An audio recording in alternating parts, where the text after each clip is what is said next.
Mumbai short film festival 2017 का आज तीसरा दिन है। स्क्रीनिंग हुई है फिल्मों के सिलेक्शन के, जैसे पहले ही हमने बताया था। फर्स्ट डे ओपनिंग के दौरान हमें ये बताया गया था 300 फिल्में लगभग इस फेस्टिवल में शामिल हैं।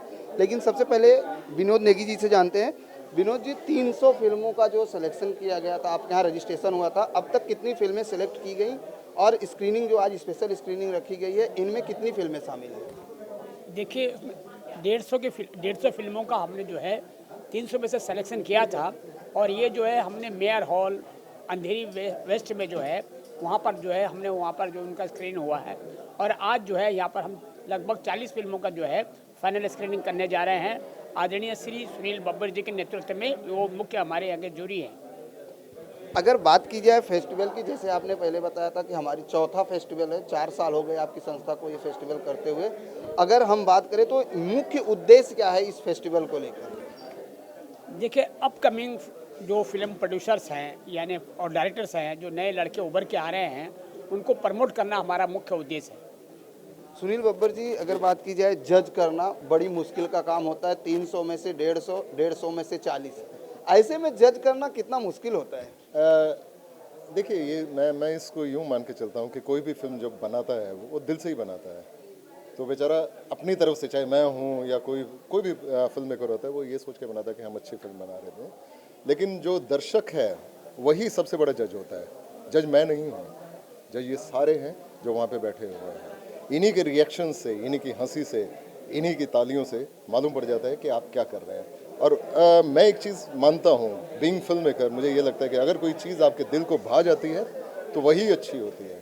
क्योंकि अगर हम टेक्निक में फंसते चले जाएंगे, अगर हम कैमरा की टेक्निक्स में या एडिटिंग की टेक्निक्स में जाएंगे, तो मुझे लगता है कि उसमें कहीं ना कहीं तथ्य या जो आत्मा है वो गुम हो जाती है। तो आत्मा को पकड़ना ही सबसे आसान है, और आत्मा को पकड़ना उतना मुश्किल है भी नहीं। आप आराम से देख रहे हैं, स्क्रीन आपको सामने है, स्क्रीन आपको बोल रही है, आप स्क्रीन को सुन रहे हैं, देख रहे हैं, और आसानी से हो जाता है। हाँ, ये मैं विनोद जी की एक बात का जो आपने इनसे सवाल किया था, मैं उसमें मैं ऐड ऑन करना चाहूँगा कि जब विनोद जी और मैंने बैठ के हम लोगों ने ये सोचा था कि फिल्म इस तरह का एक संस्करण लेके आएंगे शॉर्ट फिल्म्स का, तो विनोद जी की जो सबसे पहली जो इच्छा थी वो ये थी कि ना सिर्फ एक प्लेटफॉर्म मिले दर्शक को कि या फिल्म मेकर को कि वो एक फिल्म दिखा सके, उससे भी ज़्यादा कहीं गहरा एक प्लेटफॉर्म बनाने की कोशिश चल रही है। क्योंकि आज कोई भी एक फिल्म मेकर बन सकता है। आपके मोबाइल में इतनी क्षमता है, आपके हाथ में इतनी क्षमता है, आपके दिमाग में, आपकी आंख में इतनी क्षमता है कि आप कोई भी एक नैरेटिव, कोई भी एक कहानी को आप फिल्म के रूप में बना सकते हैं।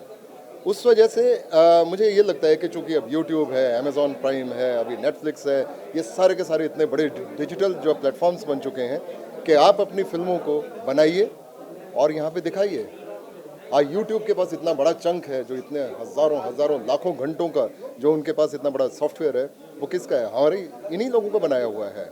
यानी आप उसको एक दिशा देना बहुत ज़रूरी है कि आपने एक फिल्म बनाई, आप विनोद जी के पास या हम लोगों के पास या जो लोग थोड़ा सा इस क्षेत्र में अपना जानते हैं या समझते हैं, वो इस क्षेत्र में इन बनी हुई फिल्मों को एक सिर्फ प्लेटफॉर्म दे दें। एक डिस्ट्रीब्यूशन नेटवर्किंग बनाने का जो प्लान था, विनोद जी का प्लान था।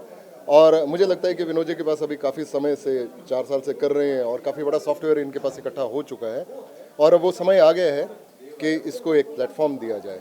बाकायदा इसके लिए एक डिस्ट्रीब्यूशन नेटवर्किंग एक उस तरह से खड़ी की जाए, जिसके लिए पूरा डिजिटल वर्ल्ड आपके सामने खड़ा हुआ है। आज आप यहाँ पे फिल्म बना रहे हैं, बम्बई में फिल्म को बना रहे हैं, लेकिन आपको देश विदेश में, दुनिया भर में देख रहे हैं। तो ये सबसे बड़ा एक इम्पोर्टेंट जो चीज़ थी, जो हम लोगों ने ये सोच कर बनाई थी, और संभवतः इसमें हम बहुत आगे बढ़ जाएंगे। बिल्कुल। लेकिन जिस तरीके से हम बात करें, आपसे जानना चाहेंगे, बब्बर साहब ने बड़ी बात कही कि आज हर कोई फिल्में बनाना चाहता है, डायरेक्टर बन जाता है, कहानी लोगों के सामने शूट करके फिल्में बना देता है। लेकिन आपको नहीं लगता कि उस फिल्मों को, शॉर्ट फिल्मों की अगर हम बात करें तो बड़े पर्दों की फिल्मों से कहीं ना कहीं शॉर्ट फिल्मों को इतना लोग लाइक नहीं करते? फर्स्ट ऑफ ऑल तो मैं बधाई देना चाहता हूँ विनोद नेगी साहब को कि उन्होंने एक शॉर्ट फिल्म फेस्टिवल का ये जो आयोजन किया है। और मेरे ख्याल से शॉर्ट फिल्म फेस्टिवल में ज़्यादा टैलेंट लगता है।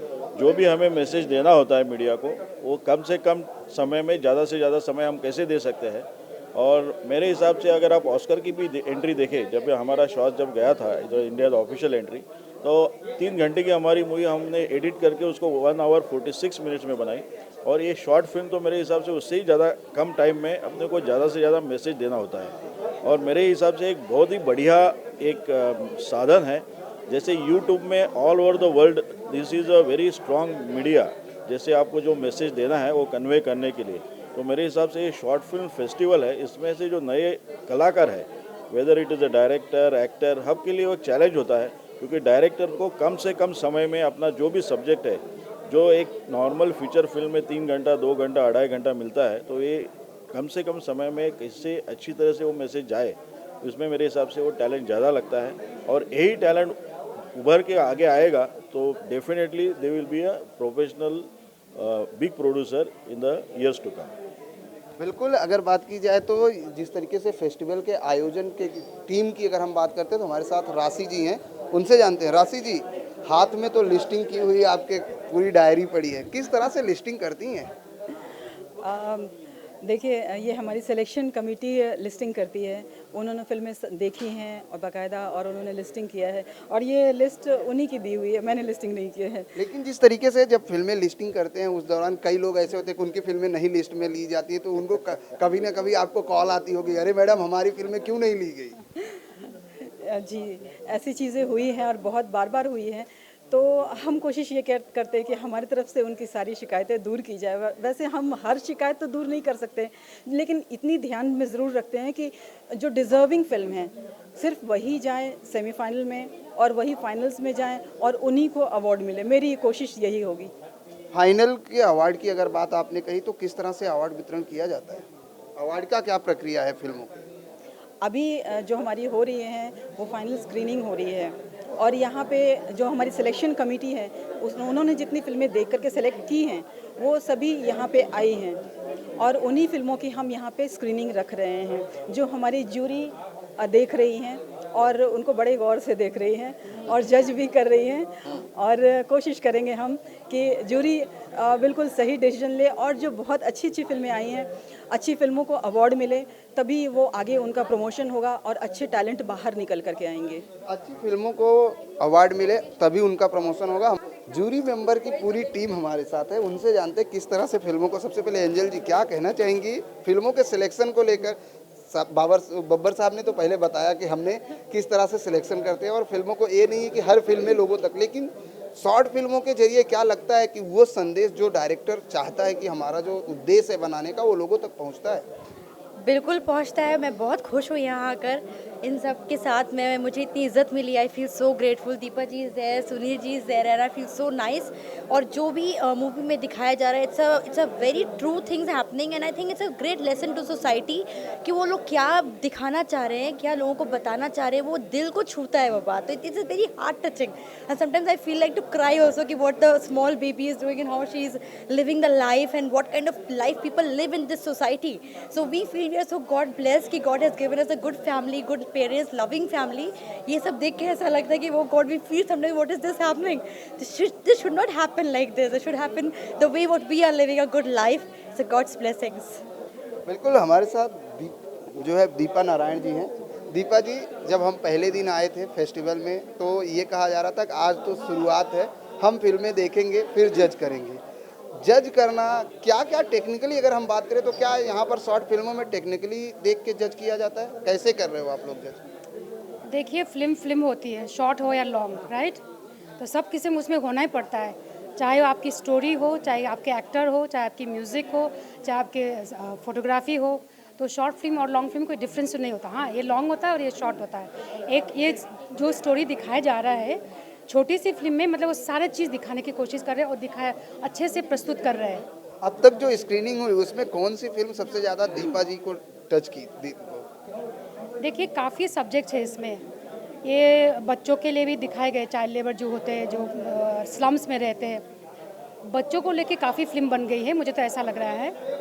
और किस्म किस्म के दिखा जाए, जैसे जो पुवर्टी दिखाते हैं, जैसे पुवर्टी में कैसे बच्चे लोग रहते हैं, कैसे उनका ज़िंदगी चल रही है, और वही पुवर्टी फिर गांव में हो तो किस तरह से वहाँ किस तरह से उनका प्रयोग किया जाता है। सो ये सब दिखाया जाता है। हम लोग को मतलब रोंगटे खड़े हो जाते हैं देख के, क्योंकि ये सब फिल्में हम लोग को इतना कॉमर्शियल में देखने को मौका नहीं मिलता है, लेकिन यहाँ पे देखने को मौका मिल रहा है। और हम लोग को मतलब वी कैन इमेजिन ऑल्सो कि क्या क्या होता है दुनिया में। सो बहुत अच्छा लग रहा है कि मतलब हमारी भी नॉलेज खुल रही है, हमको भी देखने को मौका मिल रहा है, तो बहुत बड़ी बात है। और ये ऐसा सब्जेक्ट लेके आए हैं और दिखाया जा रहा है ना। प्रिया सेन जी, जानना चाहेंगे शॉर्ट फिल्म फेस्टिवल में आकर कैसा लग रहा है? देखिए, पिछले 4 सालों से ये शॉर्ट फिल्म फेस्टिवल चलते आ रही है। मुझे तो बहुत अच्छा लगा। अभी नए लोग नए प्रमोट कर रहे हैं हम, तो फिल्म फेस्टिवल के साथ मैं 4 साल से जुड़ी हूँ, लेकिन मुझे शुरू से बहुत अच्छा लगता है। आज भी मुझे बहुत ही अच्छा लगा। मैं ये चाहती हूँ कि बस आगे और बढ़े। आपसे जानना चाहेंगे, आपने उस दिन होस्ट भी किया था, आज स्क्रीनिंग में आई हैं, कैसा लग रहा है? आज बहुत मज़ा आ रहा है और ये अभी समापन हो रहा है फेस्टिवल का, तो I am just very feel good और I am proud of you कि ये सब लोग हमारी टीम मिलके इतना अच्छा काम कर रही है। और अच्छा है कि सभी लोग प्रमोट हो रहे हैं, जो अपकमिंग डायरेक्टर्स हैं, अपकमिंग राइटर्स हैं, उनकी स्टोरीज सामने आ रही है सबके। तो आगे भविष्य में वो लोग बहुत बड़े डायरेक्टर्स भी हो सकते हैं, राइटर्स भी हो सकते हैं। I feel good. क्या कहना चाहेंगे इस फेस्टिवल को लेकर, शॉर्ट फिल्म फेस्टिवल को लेकर? शॉर्ट फिल्म, एक प्रश्न अभी आप नेगी जी से बोल रहे थे, कर रहे थे, और नेगी जी ने उसका आधा उत्तर दिया था कि कुछ नए कलाकारों को प्रमोट करने का एक माध्यम है। वस्तुतः इससे बड़ा काम ये होता है कि जो लघु फिल्में हैं वो आम आदमी के दर्द से जुड़ी हुई होती हैं। जो बृहद फिल्में हैं उनके साथ ऐसा नहीं होता। तो समाज की छोटी छोटी समस्याओं को, व्यक्ति के छोटे छोटे पेन्स से ये जो शॉर्ट फिल्में जुड़ती हैं और वो एक संदेश छोड़ के जाती हैं, ये लघु फिल्मों का सबसे बड़ा है। और इस ढंग के अगर फेस्टिवल्स होते हैं तो उसमें दो चीज़ें आती हैं सामने। एक जो नेगी जी ने बोला था अभी कि छोटे कलाकार, संघर्षशील कलाकार सामने आते हैं, और सबसे बड़ी चीज़ होती है कि कुछ समस्याएं सामने आती हैं। मैं आपको याद दिला दूं, आप भी पत्रकारिता की दुनिया से हैं, मैं भी हूं, कि लघु फिल्मों ने देश में बड़ी बड़ी क्रांतियां की हैं। इसलिए लघु फिल्में इस देश में इस ढंग के फेस्टिवल आयोजित करने के लिए मैं आयोजकों, खासकर नेगी जी को और इनकी पूरी टीम को बहुत बहुत बधाई दूंगा कि इस ढंग का काम करते रहें। ये समाज, कला और समाज दोनों के हित में। धन्यवाद हमसे बात करने के लिए। जिस तरीके से आपसे जानना चाहेंगे, अपकमिंग की बात सबने की है कि अपकमिंग एक्टर हों, अपकमिंग डायरेक्टर हों, प्रोड्यूसर हों, उनको बढ़ावा देने के लिए इस फेस्टिवल में आगे आने का एक मौका मिल रहा है। क्या कहना चाहेंगे? पहले तो मैं अपने आप को इंट्रोड्यूस करती हूँ। मेरा नाम पेंटाली सेन है, मैं एक्ट्रेस हूँ। मैंने काफ़ी तेलुगु फिल्म्स की हुई है और टी सीरीज से भी कुछ वीडियो एल्बम किए हैं मैंने। और आपने जो भी पूछा मुझे कि अपकमिंग तो चाहिए ना, क्योंकि एक चीज़ तो नहीं रिपीट कर सकते हम सब एक पहले यंग होते, फिर सीनियर होते, सीनियर के बाद फिर से यंग की ज़रूरत पड़ती है। तो धीरे धीरे सब अपना अपना कला यहाँ पे शॉर्ट फिल्म के ज़रिए हमको दिखा रहे हैं और काफ़ी फिल्में अभी हमने अंदर देखी है। सिलेक्ट करना काफ़ी मुश्किल लग रहा है मुझे जजेस के लिए, पता नहीं कौन सा सिलेक्ट करेंगे, क्योंकि हर एक फिल्म में ना एक एक मैसेज है, हर एक फिल्म अपना अपना मैसेज देके जा रही है। So I think it will be much difficult to select the जजेस which will be a top film, but मेरे नज़र में सारी फिल्में सुपर्ब हैं, सभी हिट है। बिल्कुल, सारी फिल्में सुपर्ब हैं और हिट हैं। बिल्कुल संक्षेप में जानना चाहेंगे, क्या लगता है शॉर्ट फिल्मों से मैसेज जाता है लोगों तक? हाँ, बिल्कुल जाता है शॉर्ट फिल्मों से मैसेज, एंड शॉर्ट फिल्म देखकर कुछ सीखने को मिलता है। सो धन्यवाद हमसे बात करने के लिए। ये थे शॉर्ट फिल्म की स्पेशल स्क्रीनिंग पर मौजूद तमाम लोग। एज ए पत्रकार, शॉर्ट फिल्मों और बड़े पर्दे की फिल्मों में कितना डिफरेंस देखते हैं? देखिए, आज जो ज़माना है वो शॉर्ट फिल्मों का ही ज़माना आ गया है या आ रहा है, क्योंकि अल्टीमेटली जो आप 3 घंटे की फिल्म बनाते हैं उसमें भी आप कोई एक ही मैसेज देते हैं। ऐसा नहीं पॉसिबल है कि 3 घंटे की फिल्मों में आपने 30 मैसेज दिया, ये पॉसिबल नहीं है। यही काम कोई आदमी 7 मिनट में करता है तो मैं समझता हूँ वो ज़्यादा दक्ष है, ये ज़्यादा चैलेंजिंग है। और आज क्या हो गया है कि जो टाइम इतना फास्ट हो गया, टेक्नोलॉजी बहुत डेवलप हो गई है, लोग कंप्यूटर से ज़्यादा मतलब मोबाइल से ऐप्ट हो गए हैं, तो अब इसी का ज़माना है। और ये अगर कोई आदमी बढ़िया बना सकता है शॉर्ट फिल्में तो समझिए कि उसका टाइम आ गया है। धन्यवाद हमसे बात करने के लिए। बहुत बड़ी बात इन्होंने कही कि अगर कोई 7 मिनट में एक ही मैसेज देना चाहता है और वही बड़े पर्दे की फिल्मों में एक ही मैसेज 3 घंटे में लोगों तक पहुंचता है। तो जो 7 मिनट में पहुंचाता है शायद वो आपका समय भी बचाता है और मैसेज भी सुचारू रूप से आप तक पहुंचाता है। कैमरामैन देवानंद सिंह के साथ प्रदीप शर्मा, N24 न्यूज़, मुंबई।